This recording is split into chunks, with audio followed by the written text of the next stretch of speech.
తక్షణమే 4000 రూపాయల పెన్షన్ ఇవ్వాలని చెప్పి నేను కాంగ్రెస్ ప్రభుత్వాన్ని డిమాండ్ చేస్తా ఉన్నా. ఇవాళ ఎందుకంటే పక్కనున్న రాష్ట్రం ఆంధ్రప్రదేశ్లో కొత్తగా పదవీ బాధ్యతలు చేపట్టినటువంటి ముఖ్యమంత్రి గారు అక్కడ ఇచ్చిన మాట ప్రకారంగా పెన్షన్ 4000 రూపాయలకు పెంచారు. 4000 రూపాయలకు మొదటి సంతకం చేశారు. మొదటి సంతకం చేస్తేనన్నారు, మాట ప్రకారంగా చేశారు. మరి మీ మొదటి సంతకం ఏమైంది? డిసెంబర్ 9 నాడే సంతకం పెడతాం, 4000 పెన్షన్ ఇస్తామన్నారు కదా, కనీసం ఆంధ్రప్రదేశ్ను చూసైనా నేర్చుకోండి, కళ్ళు తెరవండి అని చెప్పి నేను డిమాండ్ చేస్తూ ఉన్నా.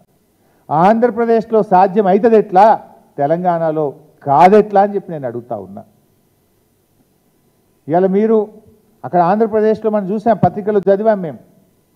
3 నెలలు retrospective effect, April May June నెలలకు సంబంధించిన 1000 రూపాయలు కలిపి, జూన్ నెలలో ఇచ్చే 4000 కలిపి 7000 రూపాయల పెన్షన్ అవ్వాతాతలకు ఒకేసారి ఇస్తున్నాం.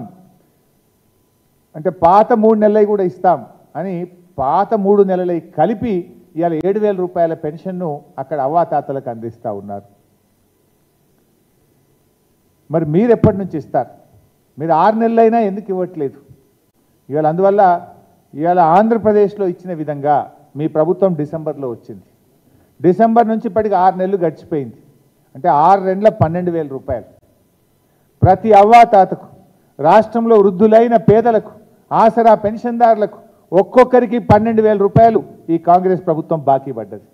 ఆ 12,000 ప్లస్ ఈ జూన్లో ఇచ్చే 4,000 కలిపి 16,000 రూపాయల పెన్షన్ డబ్బులు ఈ ఆసరా పెన్షన్దారులకు ఇవ్వాలని చెప్పి బీఆర్ఎస్ పార్టీ పక్షాన్ని డిమాండ్ చేస్తున్నాం.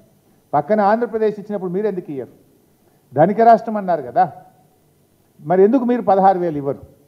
ఆంధ్రప్రదేశ్ ఇలా పాత బకాయిలతో కలిపి ఇవ్వగలిగినప్పుడు మీరెందుకు వెనకడుగు వేస్తున్నారు? ఎందుకు ఈ పేదల పట్ల మీరు నిర్లక్ష్యము, మరి ఈ పక్షపాతాన్ని చూపిస్తున్నారని చెప్పి నేను అడుగుతా ఉన్నా. పక్క రాష్ట్రంలో హామీ సాధ్యమైనప్పుడు తెలంగాణ రాష్ట్రంలో ఎందుకు సాధ్యం కాదు? మీరు మరి వాళ్ళని చూసైనా కళ్ళు తెరవండి, వాళ్ళని చూసైనా నేర్చుకోండి. మీరు తక్షణమే ఆ